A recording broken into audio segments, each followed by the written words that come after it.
If anyone tells you that Star Fox is too short, they don't know what they're talking about. I have been playing the game constantly since release, and in a little over 10 hours, I have done everything in the campaign mode. A player that went into the game blind, or perhaps more likely, went into it at a lower skill level, would almost certainly take considerably longer. I have glanced at the challenge mode in the game and have determined that it likely is going to take at least 30 hours to complete.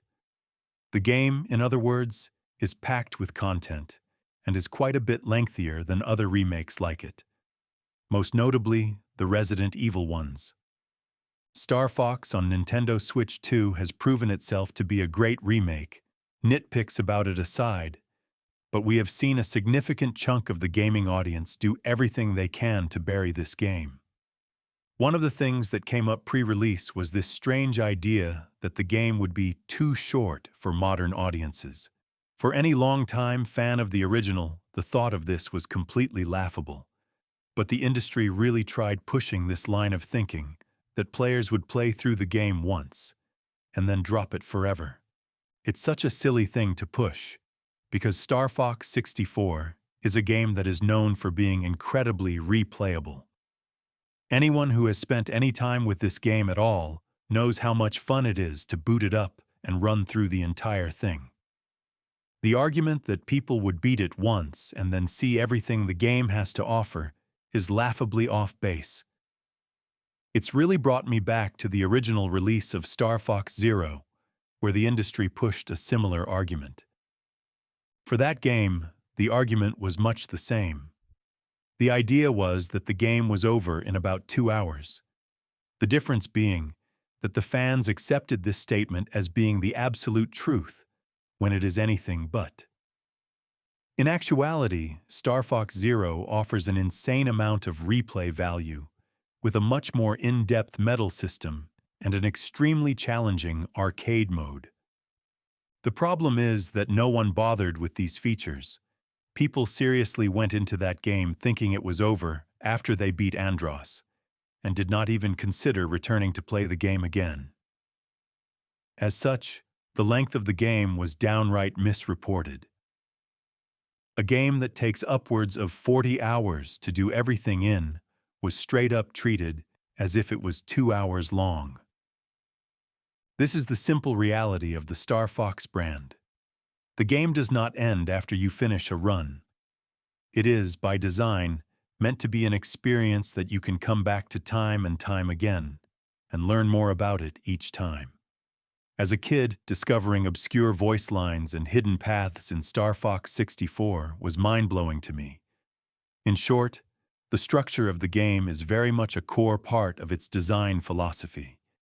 However, what has happened over the past 20 years is that the industry has gaslit itself into thinking that no one likes Star Fox anymore. The narrative among most critics, including individuals like Kit and Krista, tried really hard to push this notion that Star Fox was stale and outdated, and what the brand really needed was the Breath of the Wild treatment. There was a serious push among these casual players for Star Fox to move away from the traditional format and embrace the Starlink formula, a trend which, I feel, would have betrayed the series' core identity. It's very interesting to me that Star Fox, which is a very faithful remake of 64, has been the most successful entry in the series in decades, in spite of all the naysayers. The entire house of cards that had been built up to downplay the IP has completely collapsed, and the community is flailing to try and preserve their way of thinking.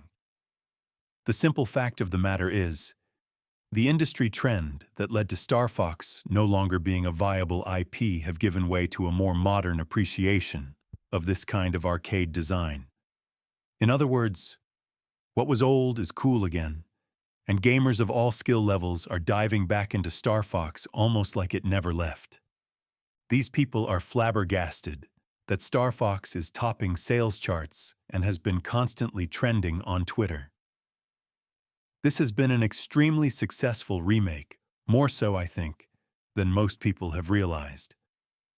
And it reached this success by doing exactly what the industry has been demanding it not do for years: return to 64. In fact, it was very common, until this game was announced, to try and denounce Star Fox Zero as yet another remake of Star Fox 64. The idea, of course, was to push this idea that Nintendo was unwilling to move on from the most successful game in the Star Fox franchise and not try any new ideas. Which is really funny if you're like me and grew up in the 2000s and had to deal with games like Star Fox Adventures and Command games that were some of the most experimental and gimmicky games Nintendo produced that decade. Star Fox 64 was beloved because it was a great game, and the fact that the remake is doing so well in spite of not changing all that much is a testament to how great the game truly is. It will be remembered as one of the longtime greats long after Grand Theft Auto 6 is forgotten. And a big reason for that is that even today, the game remains so unique. There truly is nothing else like it. And when players try and demand the series should be a story-driven open-world game, essentially what they are asking for is the game to be like everything else. In essence, the people who are criticizing Star Fox 64 have no respect for the series as a whole. Suggesting that the game is too short and that it doesn't have enough content is simply a sign that they don't truly understand the appeal of the game. I find it especially interesting who the people who are writing off things like the challenge mode and the new online mode are also the sort of people who have not engaged with those features themselves, if they have ever engaged with it at all. In fact, that's a very common trend for those who are insisting the game is too short. They have hardly played it. And if they've hardly played it, why exactly should we listen to them anyway? You will never convince me that Dark Side Phil is someone to listen to when it comes to Star Fox, and I'm sure everyone who watched him blunder his way through his first playthrough would agree. The way I see it, there are certain gaming personalities on YouTube who have a vested interest in keeping the narrative towards Star Fox negative. For as long as YouTube has existed, there has been this mindset among the community that Star Fox was a dead Nintendo IP. And now that it's made a major comeback, it's thrown a wrench into a ton of other grifts. If Nintendo can bring back Star Fox, Metroid, and Donkey Kong, they can bring back anything they want. And considering these B and C list franchises, many of which have not gotten new entries in decades, can sell Nintendo Switch 2s, imagine how well the A-list Nintendo franchises will do when they finally see release. The Nintendo Switch 2 is now the highest-selling console in the US, and Star Fox seems to have been a major driving force in getting people to buy it. Considering Star Fox was a remake of a N64 game, the fact that it's doing so well proves just how much better Nintendo's 90s releases are than games that get made today. The way things are looking right now, The Legend of Zelda: Ocarina of Time is going to release alongside Grand Theft Auto 6.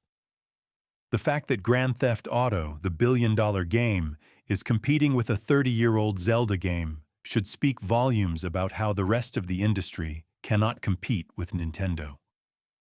Grand Theft Auto will come and go, while games like Star Fox and Zelda become new benchmark titles for a new generation. I think the main takeaway from all of this is that the idea that Star Fox was an outdated game with no real appeal for modern audiences was fundamentally flawed. These games were beloved for more than their cutting-edge graphics and stories. They were genuinely amazing games that stood the test of time and are still considered classics today. Writing off their legacy as being simple nostalgia among people who grew up with them is laughable. Plenty of dedicated fans did not grow up with these games and discovered them later in life. And I think these recent remakes are going to guarantee that these games are known among players for decades to come.